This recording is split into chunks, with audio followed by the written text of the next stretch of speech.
Unified 911, anong matutulong namin sa'yo? Anya ti maitulog mi ken kapo. Anong may tatabang ko sa imo? Unsay akong ikatabang nimo? Ngini makadabang namisal ka no?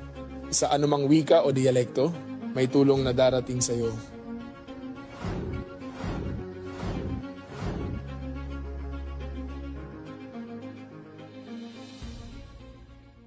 Lilingkod sa bawat Pilipino at magbibigay ng tamang impormasyon para sa tahimik at maayos na Pilipinas. Police News Network, alagad ng batas, tagapagtaguyod ng balitang pulis, sandigan ng mamamayan, patnubay ng katotohanan. Na Kampo Krame, maghahatid ng pinakahuling kaganapan at nagbabagang balita. Ito ang PNN Police News Network. At ngayon, ang inyong mga tagapagbalita. Magandang araw, bagong Pilipinas. Ako ang inyong alagad ng batas, tagataguyod ng balitang pulis. Ako si Patrolwoman Resalie Umalay. Maghahatid ng tamang balita, kwento ng pulis at serbisyo para sa mamamayan. At ito ang PNP News Online. Ang pangunahing balita ng Police News Network. Alagad ng batas, tagataguyod ng balitang pulis.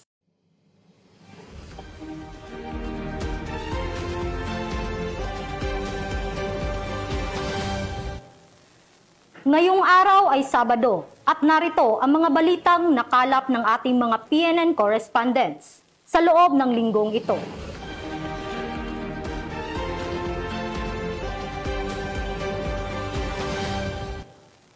Ilang police applicants ang nabigo sa kanilang pangarap na makasali sa hanay ng pulisya matapos bumagsak sa Body Max Index, requirements ng Philippine National Police. Ayon sa ulat, ang pangunahing dahilan ng pagkabigo ay kakulangan ng pisikal na preparasyon at mga hindi pagsunod sa tamang diet bago ang screening. Ito ang balitang tinutukan ni PCMS Mauricio B. Ruiz.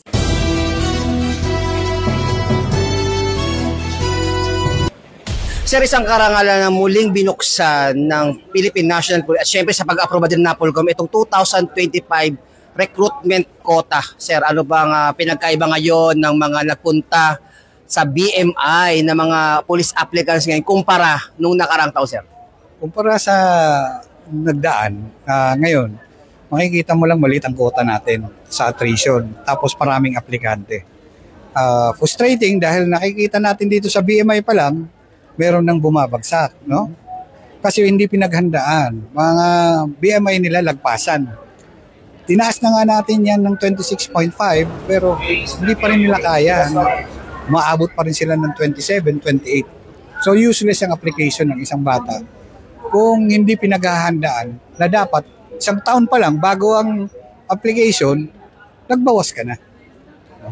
So sir, yung po bang mag-fail dito sa BMI dito, katulad po ngayon, kabubukas lang po ngayon yung regular quota na 2,000, pwede pa sila mag-apply sa regular quota, sir? Pwede silang mag-apply sa regular quota. Ang problema mo, kung halimbawa sa BMI mo, ang result mo is 28 or 29, ang passing natin is 26.5.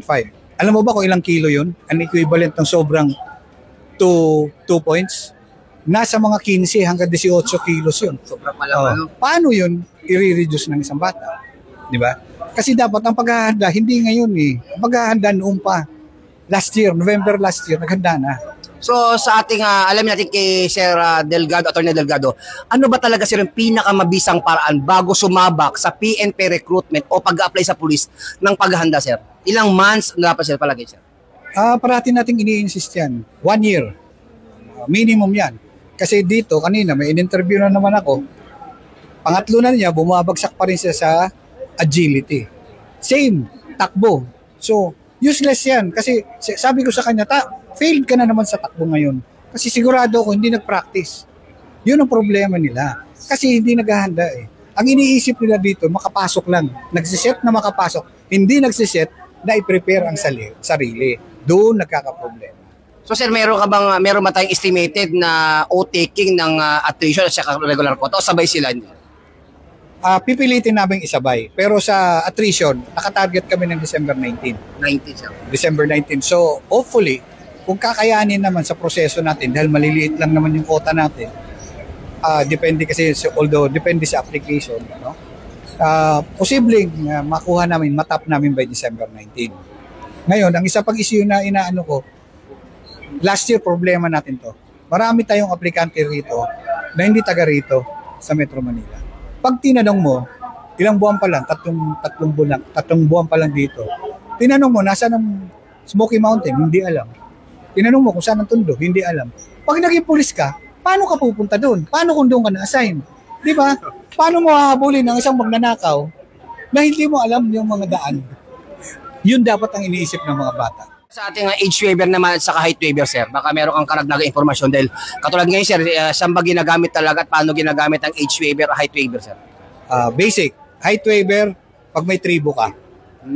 Okay. Pag may tribo ka, doon ka mag-uumpisa. Doon ka mag-apply. Pag nakuha mo yon, pupunta ka sa NAPOLCOM office, magpapa-issue ka ng Certificate of Height Waiver. Huwag pumunta dito na ang dala mo lang Certificate of Recognition ng tribo mo. Kasi hindi yan ang dokumento na kailangan natin.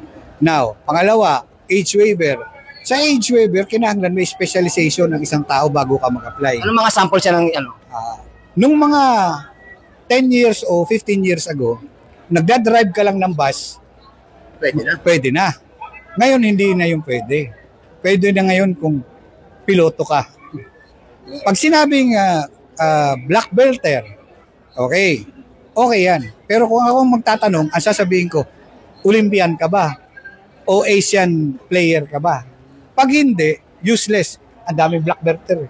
Kahit dito sa kapulisan na natin, hindi na tayo kailangan kumuha pa ng black belter lang. Ako po ang inyong Police News Network correspondent, Police Chief Master Sergeant Mauricio Bonilla Ruiz, alagad ng batas, tagataguyod ng balitang pulis.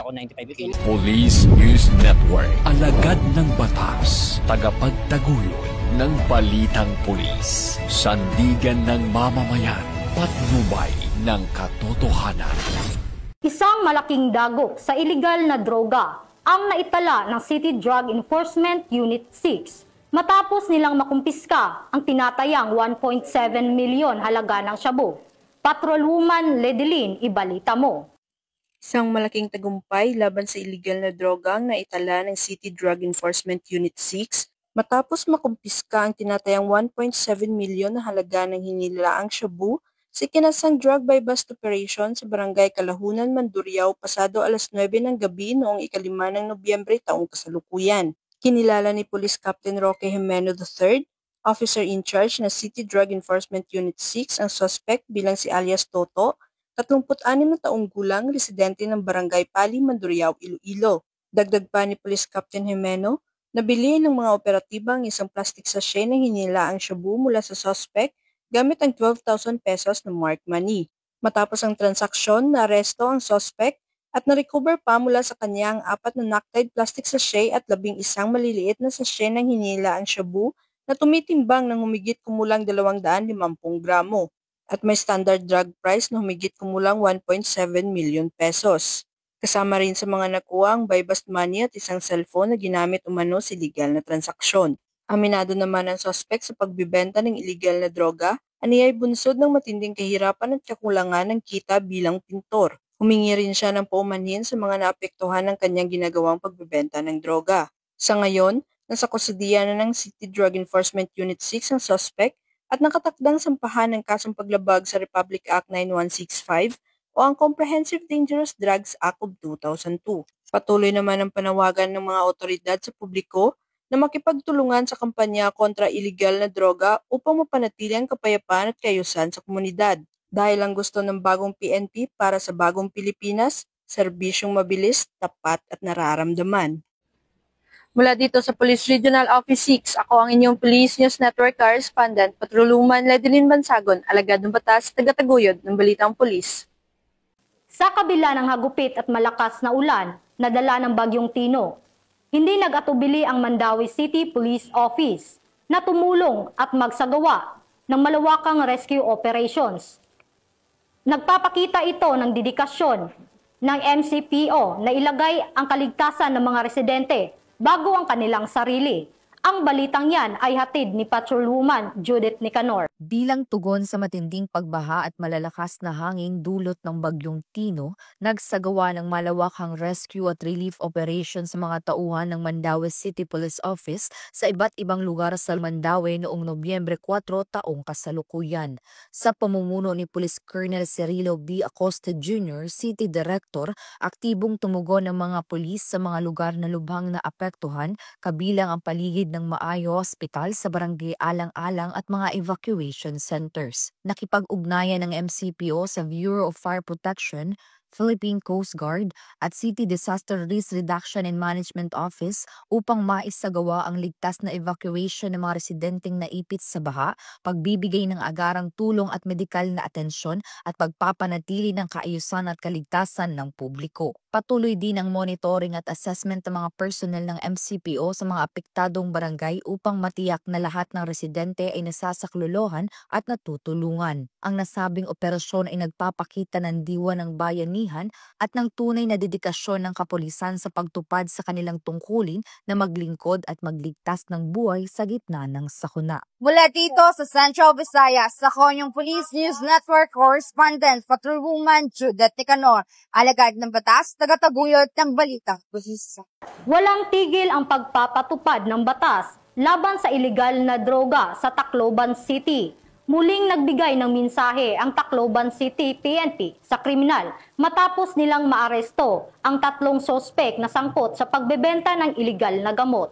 Patrolwoman Cristel Palafox, ibalita mo. Arestado ng maoperatiba ang 3 drug suspect sa kinasang bypass operation matapos mahuli sa barangay 1 and 4 Tacloban City. Bandang alas 2:07 ng madaling araw ng ikasang operasyon ng mga tauhan ng Tacloban City Police Station 2, Station Drug Enforcement Unit sa koordinasyon sa Philippine Drug Enforcement Agency 8. Nakumpiska sa mga suspect ang 7 pakete ng hininalang shabu na may tinatayang timbang na 14.9 na gramo na nagkakalaga ng 101,320 pesos at mga drug paraphernalia. Maharap ang mga suspek sa kasong paglabag sa Section 11, 12, 15 at 26 Article 2 ng RA 9165 o Comprehensive Dangerous Drugs Act of 2002. Ang matagumpay na operasyon ay bunga ng pagpapaigting ng Tacloban City PNP, katuwang ang iba pang ahensya ng gobyerno sa kampanya laban sa ilegal na droga upang matiyak ang kaayusan at kapayapaan sa nasasakupan. Mula dito sa Eastern Visayas, ako ang inyong PNN correspondent, Patrolwoman Palafox, alagad ng batas, tagataguyod ng balitang pulis. Patuloy na kaagapay ang Philippine National Police, lalong-lalo na ang mga pamilya na labis na tinamaan ng bagyong Tino at tinitiyak ang kaligtasan ng bawat mamamayan. Patrolwoman Flora May Azares, ibalita mo. Aktibong nanguna ang mga tauhan ng Cebu City Police Office sa ilalim ng pamumuno ni Acting City Director, Police Colonel Enrico A. Figueroa, sa isinagawang assessment at disaster response operation sa Villa de Rio Phase 1 Subdivision, Barangay Bakayan, Cebu City, matapos ang pananalasa ng Bagyong Tino. Katuwang sina Cebu City Mayor Honorable Nestor D. Archival Sr. at iba pang ahensya ng pamahalaan, isinagawa ng CCPO ang inspection at roving operations upang suriin ang lawak ng pinsala, matukoy ang agarang pangangailangan ng mga residente, at may patupad ang mga kinakailangang hakbang sa disaster response at public safety. Bahagi ng operasyon ang malawakang koordinasyon sa lokal na pamahalaan, emergency response team, at community leaders na nagresulta sa mabilis na mobilisasyon ng relief goods, clearing operations, at distribusyon ng tulong sa mga apektadong pamilya. Nagpadala rin ang CCPO ng karagdagang tauhan para tumulong sa traffic control, seguridad, at mabilis na paghahatid ng tulong sa mga lugar na tinamaan ng kalamidad. Ang kanilang presensya ay nakatulong upang mapanatili ang kaayusan at kaligtasan ng mga mamamayan habang isinasagawa ang mga operasyon. Ang aktibong pagtugon ng Cebu City Police Office ay patunay ng kanilang dedikasyon sa serbisyo, kahandaan sa sakuna, at malasakit sa kapwa, na tunay na nagpapakita ng diwa ng kabayanihan at profesionalismo ng PNP sa panahon ng kalamidad. Mula dito sa Central Visayas, ako ay inyong Police News Network Correspondent, Patrolwoman Flora May Azares, alagad ng batas, tagataguyod ng balitang pulis. Ang pagkakahuli ng sospek ay bunga ng pagsisikap ng Philippine National Police.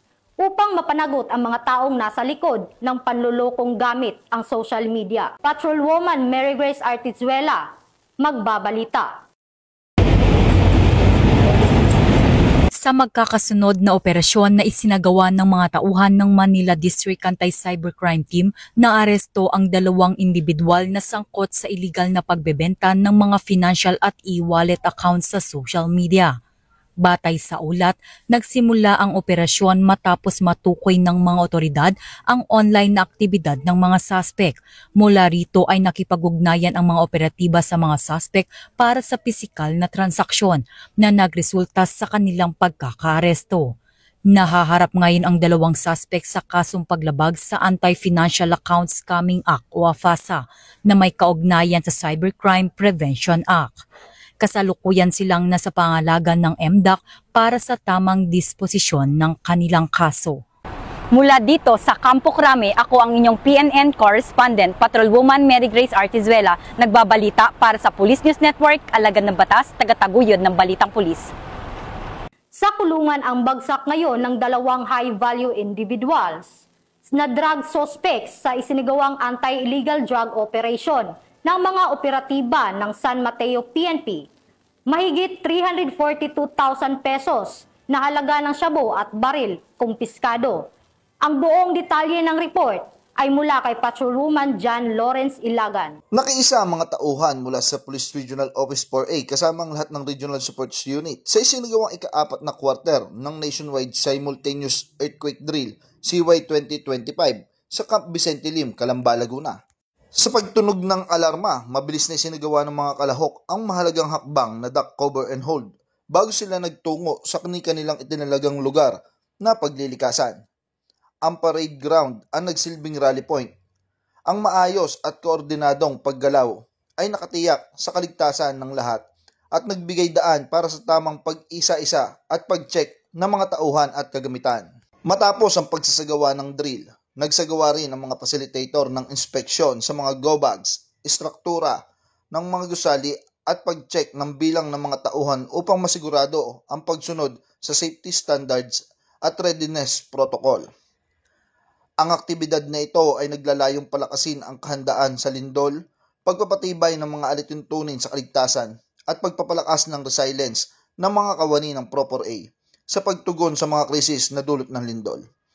Binigyan din dito ang pangako ng Pro Calabarzon sa disasters readiness at risk reduction. Mula dito sa Calabarzon, ako po ang inyong Police News Network correspondent, Patrolman Joshua Cruz, alagad ng batas, tagataguyod ng balitang pulis. Gamit ang tradisyonal na bulig o buligan, isang katutubong paraan ng mga taga-tanudan. Gamit ang kawayan at kumot na pagdadala ng pasyente, kapit-bisig ang mga miyembro ng Special Action Force upang maitawid ang isang lalaking may sakit patungo sa health center ng lugar upang mabigyan ng atensyong medikal. Tinutukan yan ni Patrolwoman Leam Sumkad. Muling ipinamalas ng mga tauhan ng 111th Special Action Company, 11th Special Action Battalion, Special Action Force ang diwa ng tunay na serbisyo matapos silang tumulong sa pagligtas at paghatid ng tulong medikal sa isang residente ng Tanudan. Ayon sa ulat, agad na rumisponde ang mga tropa upang tulungan si Pastor Kalading na nakararanas ng matinding pananakit ng ulo, likod at pagsusuka. Si PSMS Philip Kidding na nagsilbing medic ng grupo ay nagbigay ng paunang lunas bago isinagawa ang transportasyon ng pasyente patungo sa Tanudan Rural Health Unit 1 sa Mabacat, Tanudan, gamit ang tradisyonal na bulig o buligan. Isang katutubong paraan ng mga taga-Tanudan sa pagdadala ng may sakit gamit ang kawayan o kahoy at kumot. Matagumpay na naihatid ang pasyente sa pasilidad. Sa pagdating nila, agad na tinanggap ni Dr. Glenda Banawag ang pasyente at nagbigay ng gamutan na may paunang diagnosis ng matinding urinary tract infection o UTI. Ang mabilis na aksyon at koordinasyon ng mga tauhan ng 111th SAC ay patunay ng kanilang dedikasyon sa serbisyong publiko at malasakit sa kapwa, isang ehemplo ng tunay na diwa ng pagsisilbi at bayanihan. Mula dito sa Regional Police Community Affairs and Development CAR, Ako ang inyong PNN correspondent, Patrolman Sumkad, alagad ng batas, tagataguyod ng Balitang Pulis. At yan ang nakalap ng ating mga PNN correspondents mula sa iba't ibang panig ng bansa. Sa ngalan ng pamunuan ng Philippine National Police, sa pangunguna ni Acting Chief PNP Police Lieutenant General Jose Melencio Nartatis Jr. at sa pamumuno ni President Ferdinand Bongbong Marcos Jr., kami ay maglilingkod sa bawat Pilipino at magbibigay ng tama at balansing balita. Mula rito sa tanggapan ng tagapag-ugnay ng Pambansang Pulisya, ako ang inyong alagad ng batas, tagataguyod ng Balitang Pulis. Ako po si Patrolwoman Resalie Umalay, maghahatid ng tamang balita, kwento ng pulis at serbisyo para sa mamamayan. At ito ang PNP News Online, ang pangunahing balita ng Police News Network. At ito ang bagong PNP para sa bagong Pilipinas. Serbisyong mabilis, tapat at nararamdaman.